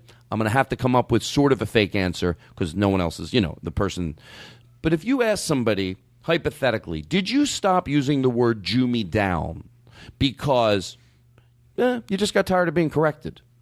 Because there are those people. They just right. I did this with this person. I go, be honest with me. You're in a room with me. We can agree to disagree. I want you to be honest with me. Did you stop using the word Jew me down because you realized, well, Jewish people are very sensitive and I got yelled at but that's not what I meant. I just meant get a bargain. Or did you stop it because Jewish people were, and by the way, we always say Jewish people. How about, it's like saying, people that aren't Jewish that get that that's offensive. Anybody intelligent or Jewish especially, maybe, because it hits home a little worse. And they went, no, that's not nice. I go, and again, we're having an intelligent conversation. We have to use these words. Would you use the word nigger rig or nigger rich? Because, well, yeah, it's okay to say it, but because if they're saying, if someone's saying to me, no, that's horrible to use someone's being as an adjective. That's disgusting. The same thing I say with Jerry's kids. It used to be okay at a comedy club to say somebody would drop something, and then someone would go, "Oh, Jerry's kids are here tonight." God, did you stop saying that because it was unfair? So either way, someone's going to answer. Yeah. I would imagine someone's going to go when you use the words in the past that they're still hateful people, but you know what I mean. We've come a further way with the words I just mentioned. Most people would say, "No, I wouldn't use those words because that's so." You don't think you don't think, "Oh, they're so sensitive." Those groups, we weren't doing anything wrong, but no, you'd go, "No, they weren't sensitive. They were offended, rightfully so." Yeah. Then why do you think the words that are on the table now are going to be any different? Why are you holding on like it's a life preserver? Yeah. And they always want to say everyone else is so sensitive. And again, I'm done because I've said this before. I'm just trying to squish it all into one episode. You're sensitive. You don't want to believe it. And this person said, "Well, if people wouldn't just, I'm tired of being yelled at." I go, "You know what?" I go, and I don't want to say the person. Really? You were never yelled at. Yes. People that are defending Tired of other being people's rights. yelled at. Yeah, you were never yelled at. Yeah. You know how I know? People that are defending other people's rights are usually intelligent, and they're not yelling at you. No one's saying, "You stop using the word retarded. It's offensive." No, they probably pulled you aside and you felt like a little kid. When a little kid gets reprimanded, he goes into the room and he tells, "Daddy yelled at me." Yeah. But if you saw a reenactment, you go, "Well, Daddy didn't yell at you. He corrected you." And a little kid feels yelled at. As an evolved adult, you're supposed to go, "You were never yelled at. No one aggressively ever said, 'Don't say Jew me down. It's disrespectful.'" No. You were kindly... In probably 100% of these situations, you're just getting fed up with growth. Yeah. Now, take it to a comedian. What do you think the reason is? It's laziness. It's laziness. Pure and simple. Comics don't want to give up a joke that has a punchline, that has a powerful word in it, because then they have to write a new joke. It's laziness. That's all it is, Todd. Right? Am I wrong? No. That's all it is. Because those words have an impact, and now they have a different impact. They have more of an impact. We're on this bubble right now where they have more of an impact. It works even better because they're a little taboo, but it's gonna go on the other side. That bubble's gonna pop. And pretty soon you're going to be the other side of it where it's like, ugh, like we've talked about this before, like doing that 1970s, black voice. There's a period where all of a sudden it's like, oh, I can't believe that guy's doing that. Like, that's horrible, But there was a time when you and I were coming up in the clubs where that was a hilarious thing that nobody questioned, And now it's not cool anymore. Eventually it's going to be that way. When I was younger, I used the word retarded. We all did, it was just like a thing we said.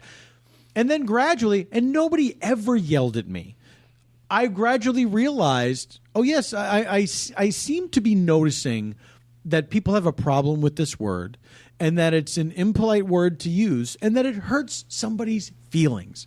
Not that, people are so sensitive these days, but that there's a group of people who have been described that way and would prefer not to hear that word anymore. Rightful. It's as simple as that. Oh, okay. Well, then I'm not going to use that word anymore because there's a million words at my disposal, right? And my job is knowing words to use for impact, to make them funny, to make people laugh. It's my job to use these words, to construct them in such a way that people laugh and everybody's having a good time. So, and you're a wordsmith, by the way. Yes. Whatever comedian you are, I know that's that wordsmith, but yeah, you're a wordsmith. But we all are. Right. You're supposed to. Look, I use my use of vocabulary is probably different than a lot of comedians, people that just talk plain folks, whatever. You choose words carefully for the impact that they have. Not to shock people, to make people laugh. But I would say my point is, I stopped using that word in my life, much less on stage, and it has had zero impact on me. Zero impact on my life. I'm still walking around a free United States citizen, and I never once felt like, I want to say that word so bad, but I can't do it. Well, they always say, what it's basically saying when you go, I'm not going to be able to say anything anymore. Paul, that's when I put my hand on the top of my head because it hurts in the back. Yeah. Because ignorance, and it's like... I'm not going to be able to say any offensive words anymore. That's like saying if you go to therapy with somebody, and what we're doing is basically we're asking you to be sensitive, or not sensitive, understanding of other people's feelings. Yeah. If you're in therapy and a husband said to his wife, I feel this way and it hurts me when you say that, and she goes, oh my God, I'm not going to be able to say anything to you anymore. Yeah. That's not what therapy is about. You're going to be able to say a lot. You're just going to learn how to say it. And I did this once with a friend. I don't know if I could do it with a stranger, but to me, it could be really powerful if you just find out something about the other person and with a straight face sell it. When somebody uses the word retarded, go, what's funny? That use the retarded like when someone does something stupid. I always say Jew to see how they react. Right. Because if you can do that with a straight face and go, oh my God, I'm sorry, and they're going to go, why? I go, maybe it's because of where I grew up, but we always thought if you know they're Jewish, say that. If you know, because I would really be curious. This person knew what I was doing, and they were like, all right. But I would be interested in a situation where you just found out something about that person. They go, if they use the word retarded, or if they say the word gay, and you go, it's funny. You say gay because it's dumb, right? No, I don't care. It's funny because in my family, we say woman. Like when we see a movie, we're like, oh, who would want to see that? We just woman in our house always meant dumb. Because I don't know. I guess I guess, they're going to be like, what? I can't imagine they'd be like, person that used those words, I cannot imagine, and these are all fake scenarios because I'm playing both parts. I can't imagine someone going, oh yeah, I say woman instead of retarded. That they would go, oh well, whatever word used is fine with me. Obviously, I'm using the word retarded. I'm not going to be like, you can't say woman. No, you say woman. They're going to be a little bit like inwardly, wait a second. Yeah. You can't use me for the adjective for stupid. You use that for I'll use whatever I want for the adjective of stupid. If you're gonna defend your grounds. Yeah. I say both of us don't use a human being as the adjective, and we find a good adjective. Yeah. Yeah. Express yourself better.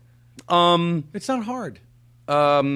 Make it very clear all the time. When someone asks you to stop saying something, we love when people say you can't. Oh, and it's, by the way, as we move on, it's always the comedians that say, you can't say anything anymore that have nothing to say.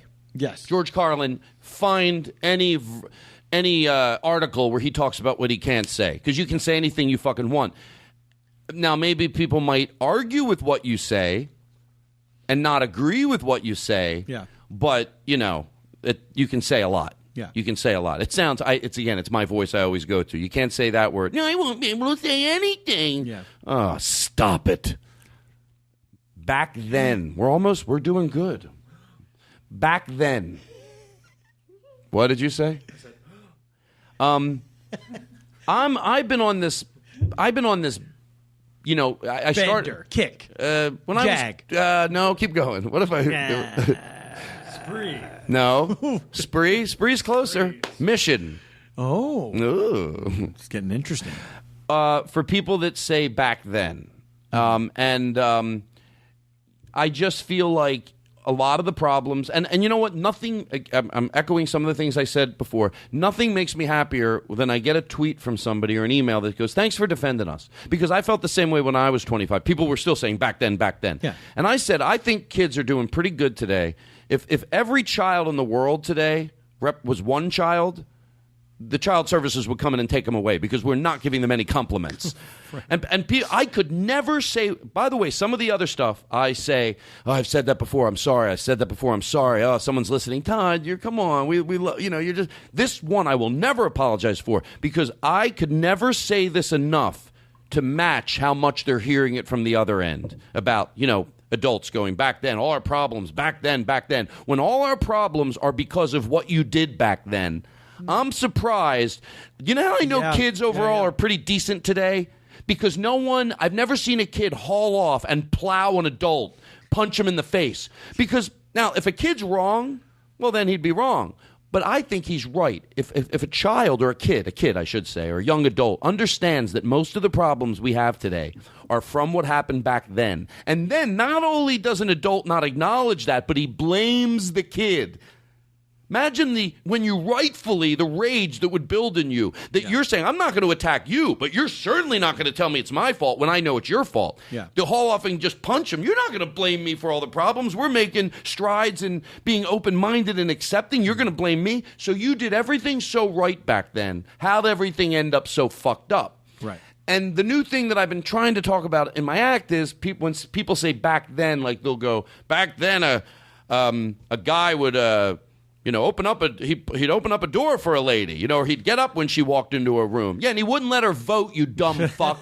It's a trade up. Yeah. It's a trade up. Exactly. And the thing that I explained to my nephew, and I don't even think he understands, and tell me if I'm wrong. I know we're always pretty much on the same page, but tell me if, I said, I don't think people paid for women back then or opened doors for them out of respect. It was because, and I'm using sarcasm obviously to make my point, where would she get money?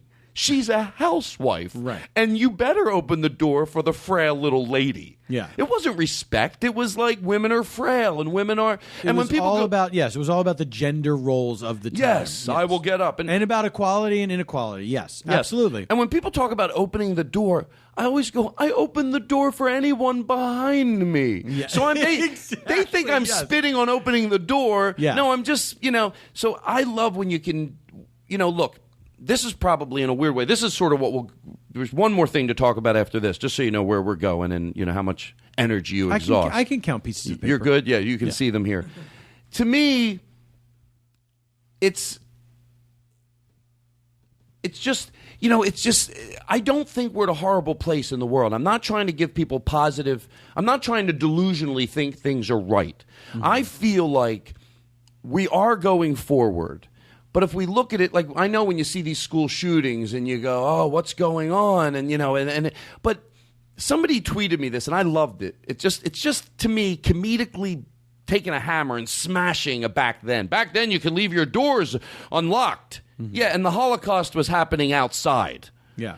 To me, it's like, yeah, let's look at where we were in the world. Look at what was going on. And to me, here's where we're at now.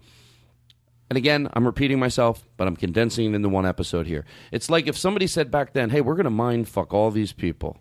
We're going to tell gay people they're not equal. We'll tell black people this. We'll tell women this. And somebody goes, this will be great. Oh, my God, are you kidding me? Do you know how easy of a life we'll have? We'll be like, we're white guys. We'll have a life. Yeah. And then the other guy goes, maybe he's a teeny bit smarter, goes, but what if they found out that it wasn't true, that they were equal? Would there be mayhem?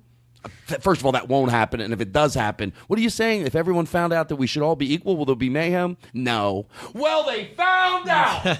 And there's mayhem right now. And there's a lot of, it's just all a mess. But I'm telling you, yes, kids need to hear this, that they're great, they're more accepting, and that there's a lot of good happening in this world right now. And to me, when I hear it, like I remember once hearing an adult say when they read about child molestation, something about child molestation in the church, and they go, I get it. I don't even want. I try not to be too hard because it's almost a legitimate question. I should be happy I could slant you in the right direction, not angry. But sometimes anger evokes when they go, what's going on today with all these child molestations? I go, we're acknowledging what you ignored. Yeah.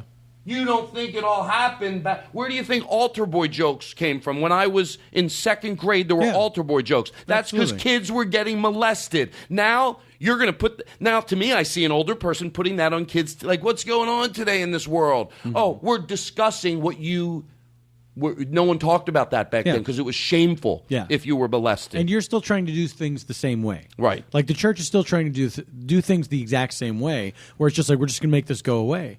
And it's the proof right there that the more you acknowledge this stuff, the better it is, because the more you can deal with it and prevent it from happening again.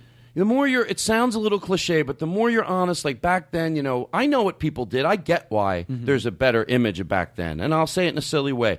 People took the time, obviously using triple doses of sarcasm to make my point. Here's what they took the time to do back then. With all the dysfunction in the family, they shut up about it, and they put on some nice fucking sweaters, and they took a fucking family picture. Right. That's why. Exactly. So the kid that was gay was sad. The kid that was an alcoholic didn't discuss it. The mother was raped. The whole family didn't go to family counseling to help mommy through this. They never discussed it again. Mm-hmm. Daddy was unhappy in his marriage. He left. They didn't even know they had brothers and sisters. So, I mean, I said the way I feel about that. And, I think we're at a good place. I think, things aren't perfect, but we are doing good things, and kids are doing great things. And, I don't know why anybody, while they're on this planet, wouldn't want to be like you know, if you're a skier, you want to be the best skier in the world. So why don't you want to do that to making people feel great? And I'll admit, here's why I like doing this. And maybe I'm saying I'm proud of myself, or I don't know if I'm proud of myself. Maybe I'm happy about what I made happen. I walked into the elevator and there were two young girls and they were kissing. Go on. And I got in the elevator and I went, and you know me, as open-minded as I am, and I think I'm very progressive, I look like when I'm going to the gym, my hair's, parted down the side. I look like a regular business guy on his way to the gym. I don't have tattoos. I don't. Right. And I walked in the elevator and I went, I caught you. And she goes, it's embarrassing. You shouldn't be embarrassed. You should be proud that you have someone that loves you. And they both giggled. I got off the elevator and I thought, that's the world they live in. That wouldn't have fucking happened 30 years ago. Oh, my God, no. That wouldn't have happened ever 30 years ago. Not Now, at I'm not all. saying there weren't people that were ahead of their time and that did feel that. Obviously, 30 years ago, there were people that felt that way. That's very important if there's someone listening that... But here's the thing. They wouldn't have done it. Yes. They wouldn't have. Yes, right. exactly. So they wouldn't have taken that chance. The truth tells the truth. We're taking the time to say that they're yes. If you're 70 and you happen to be listening to this and you're going, oh my God, is Todd insinuating? No, there were people ahead of their time back then, but that's what they were. People ahead of their time. I like the idea of the 7-year-old like, hold on a second, I was open-minded. Well, because you think of I always still think of 70 as 70's like some hip guy out there that's 70 or a woman. My mom's 70. And, but I mean, like one person in particular is like, that wasn't me. Wait a second. People might feel that way when you don't take the time to clarify. That's why growing up, what makes the phones light up on radio is sometimes being vague and not taking the time. Yeah. That's why I say I'd make in regular radio, I'd make it horrible because I'd preface it and the producer would go, tell him to stop prefacing. People are hanging up. They want the guy calling in. I'm 70. I was open-minded back then. So there we go. Back then. So I just want that because to me, even a reasonably intelligent person, very intelligent, could be confused right now. And I hope I brought clarity to that of, is the world getting worse? No, we're going forward and everything's good. And here's what we're going to close with. Comedians. Comedians. I have a hard time getting past. I could have never talked about this before I, came out. Ugh, what a term. But I have a hard time. You okay? Yeah. Okay. I have a hard time getting past, but I think it all makes sense. Mitt Romney being so, backwards. Mitt Romney-ish. Yeah. When it comes to gay marriage. He's not even, to me, he just, and... Yeah. To me, it's bigger than that. It's about being accepting towards all groups of people. I shouldn't dislike him because he is not accepting of gay people.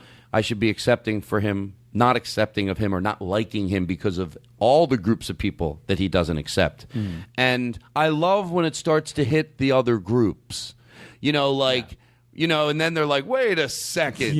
There's someone out there that's unemployed that's working their ass off.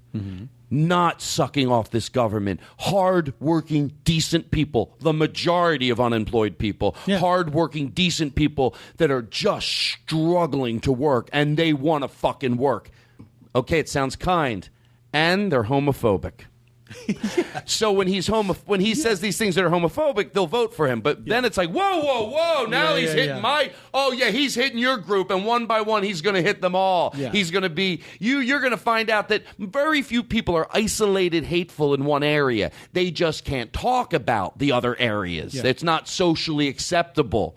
But that's a group that you can still publicly be closed-minded about. The other groups you can't. They're the type of things that they record and no one gets to hear. Yeah. But as he hits your group, welcome to the club, and he'll hit your group. And my friend, I won't use her name, said something.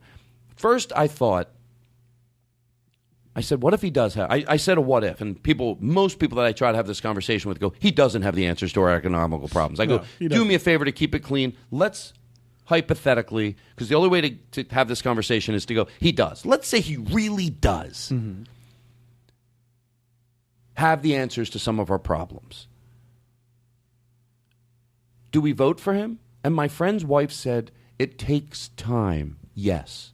We don't get there overnight. In other words, he's not there in that. But I don't think we get do you understand what she's saying? Yeah. Agree or disagree? She's saying you can't. He's not there yet, but he'll get there. If he has the answers to some of our economical problems, you vote for him, even though you don't agree with him in this area. And Daniel Kino said something that I thought makes sense, because first he said something, and I like that I argued it, because I don't like having analogies, at least that I feel are ironclad. Hey, for the opposing view, they don't think any of my analogies are ironclad, but I do. He said, usually if you have the answers, if you're forward-thinking enough to have the answers to our economical problems, you're going to be socially open-minded too. And I went, I'd love to believe that, but there can be a scientist that's, sexist or homophobic. I got to, He said, maybe to put a Band-Aid on our problems. Right. Put a Band-Aid on our problems, as referencing Reagan. Again, whether you agree with the Reagan did that or not, you know what we're talking. He goes, but to really answer the problems long-term, to make this a better world, you're going to include everybody. You're not going, come on, everybody, I got your answers to your economical problems. Gay people, we'll come back and get you. Yeah. We'll come back. He goes, if you're forward-thinking enough to not put a Band-Aid on the problems, because that, yes, you're saying he can't, but I'm going to say, yeah, Daniel goes, yeah, he can put a Band-Aid on the problems. But to really get us out of this mess long-term, you're going to be, if you're that evolved to do that, you're going to be that evolved in sociologic, in being accepting of people. Yeah. And he doesn't. And I love that this person said they would vote for him, because it's my best friend's wife, and it frustrates me that she said we have to take our time. And I want to say this to her. Go back. I'm going to let her. You have to let people pick their own. Don't give examples that they'll argue with. Let them pick their own examples. So I want to say, instead of referencing a plight of the past, let them. What is a plight that you think does? Because sometimes you compare it to what do you call it? Rights to black rights. What's the civil rights? Civil rights, or they'll go, well, you shouldn't compare it. So instead of me thinking of one, I want to say to this person, you pick one. What is a plight that was going on back 30, 40, 50 years ago that you would compare? And whatever plight they pick. So you're saying that you would have voted for a president that in 1950 had the answers but didn't think black people should marry white people. You'd go, but they can fix the economy. You do that? I don't know what they would say. Hey, by the way, they could go, yeah, I would. But that says more about them. I'm going both ways. I'm not happy with the answer. I'm not cornering them in an answer. I know there's two answers. They might go, yes, I would. And I'd go, whoa. Or they'd go, no, I wouldn't. And I'd go, don't do it now. Yeah. Does that make... Yeah, absolutely. Yeah. I mean, this is where the idea of... we need a businessman to come in and run the country and run it like a business. Well, beyond just how stupid that is, because countries and businesses are two different fucking things. Look at the way this guy has run businesses, and do you want him running America like that? He's just straight up like, it's all about profit and it's not about the workers. So how do you think that's going to go for you if this guy is in charge? And then maybe the people that make the profits, they're going to do very well, and the people that are the workers are not going to do very well. But also, I would say this about Mitt Romney. It's a conservative writer named David Brooks put this very well on Meet the Press not long ago. I think it was after that, right after that, the secret recording of him, the 47% of people that just love, they feel entitled to this government stuff, like all this insane stuff. David Brooks said, the thing about Romney is, like, you don't think that you don't buy that he believes this stuff. So when he talks about social issues, when he talks about the sanctity of marriage, and he talks about all this stuff, I don't think he cares. I don't think that he feels that strongly about it. I think this is just a rich guy who wants to be president. And he was a more progressive governor in Massachusetts than he is as a candidate for president of the United States, because I don't think he gives a shit. I think it's all the same. I honestly don't think that Mitt Romney is threatened by gay people. I don't think he's threatened by gay marriage. I think he is saying the things that people want to hear. I don't think he cares. I think it's interesting to him to be president. Well, yeah, it's all I can say as we go to close. Number one, we talked about that billboard, or what would hope to be a billboard. There it is, 1,000 black people. There's the white people. You want to think that would be you. Yeah. Well, you got to start. You got to start living that today if you want to. Because, by the way, if there's somebody out there, like we said before, that goes, "No, that wouldn't have been me," and I don't care, it wouldn't have been me. Well, then I'm not addressing you. Yeah. But if you're someone that's sitting there going, "I would hope to fucking God that would have been me," well, you have to start living that today. Yeah. You don't get to just say, "I hope it would be me." No, fuck hope. Yeah. You got to say, why do you think it would be you? Yeah. And then give examples of where you're being a forward-thinking person today. Forward-thinking means there's still people that aren't. You're forward-thinking, right? Mm-hmm. You're not the person back then that goes, well, they shouldn't have the same They shouldn't have the same bathrooms, but they should at least be nice bathrooms. Yeah. And then when they want the same, you go, oh my God. Those people that marched were people that went. They were forward-thinking that got out there. So you don't get to just, and I don't know why, Paul, this is cathartic for me to say it. I hope I'd be one of those people. I love saying it again. Fuck hope. You got to, you need to point to specific things. And you know what? You should be able to pat yourself on the back. You going down to that march. If you say that, Paul, and you go, if someone said to you, would you be one of those people, the white people marching? And you go, I hope I would be. And someone would go, why? You get to go, listen to Todd Glass's podcast. I went to that's what you do. You don't get to just hope. Right. Well, you don't get to go hope. But the thing is, let me say this, though, in the defense of these the phantom people that we're talking about who well, they may do or may not exist. I mean, yeah. you know. But that I understand that feeling of I hope I would be one of those people, because when you think about that time, it's very scary. You know, it was very turbulent, and people are getting sprayed with fire hoses, and people are having dogs sicked on them and stuff like that. I can understand how your natural response would be fear, even if you believe. Well, then let me just say. So what my point is now. That stuff's not happening. Like, you see the Occupy Wall Street movement is the closest we've gotten to that recently in this country, where people were having a form of peaceful protest, and we're getting pepper sprayed in the face at close range. You know what I mean? So it's not quite the same as it was. So, okay, you're not sure what you would do then. Be sure of what you are going to do now. You know, I'm not gonna hold you accountable for this thing that this time travel situation. But okay, you're here now. So now what are you gonna do? Well, I think you're cleaning up what I'm saying, and I'm glad you did in a much more articulate way, as Ben Black would say, sometimes needs to be done. Yes, why am I getting caught up on those words? You could say, I hope I would be. And basically what I'm saying is now be able to look into your present and be able to go. You hope you would be then. You're here now. Right. Now what? Right. Yeah. And what I'm saying is you're saying, I think, let's say you said, I think that would have been me. You should be able to look at some examples. Someone goes, well, what are you doing today that's so progressive? Yeah. Yeah, it's easy that something we've moved past. Well, we haven't completely moved past, but we've made strides. It's easy to say that. It's sort of embarrassing to say, no, I would have never done that. And by the way, then that was real danger, like you're saying, because but with social media today, you can do things. You can tweet powerful things. You can, send, there's a lot you can do. Yeah. And if you're a comedian and you're on stage, there's a shit ton you can do. Yeah. So there we go. Thank you.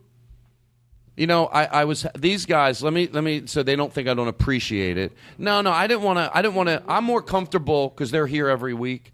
Even though you didn't hear a lot out of Eric or Chris, Eric. Well, we've talked about that on the show. I have a hard time saying his name, so I say, "Can I come up with a?" Oh, okay.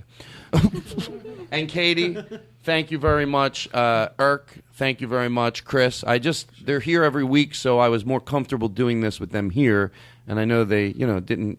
They just were here for moral support. Not that I'm not comfortable alone in a room with you, Paul, but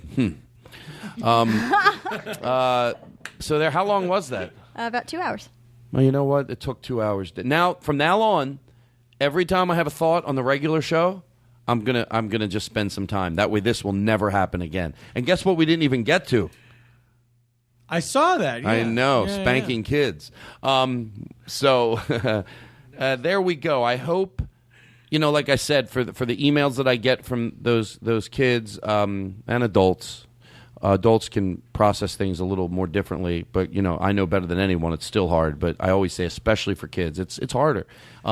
There's a lot of, not in a delusional way, and it might not make you feel better this instant, but it might. There's a lot of, you don't know the word. I want to say awesome, but that doesn't, there's a lot of just great, wonderful, open-minded people, and you don't know who they are when you walk down the street. And I know that because I'm learning it by who comes up to me after the show. And it taught me not to judge, which is ironic. But like people that you wouldn't think come up and just, there's so many fucking people out there. Flyers jersey, yo, Todd. It's an awesome show.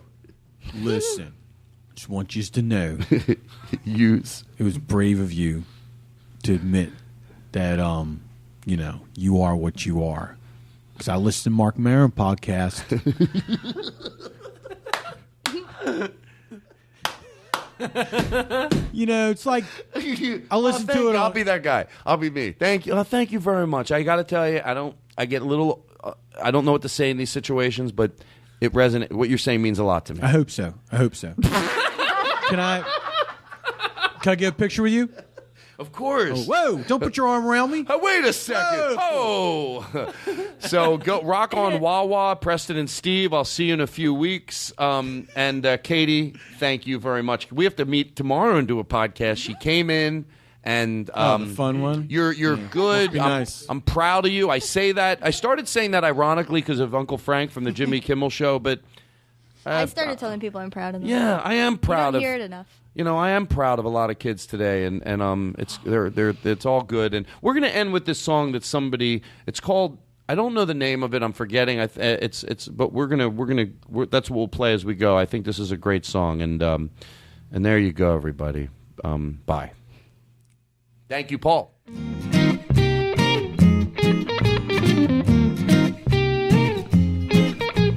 Next time you're here with headphones in your ear, there's a lot of show left, so stay right here.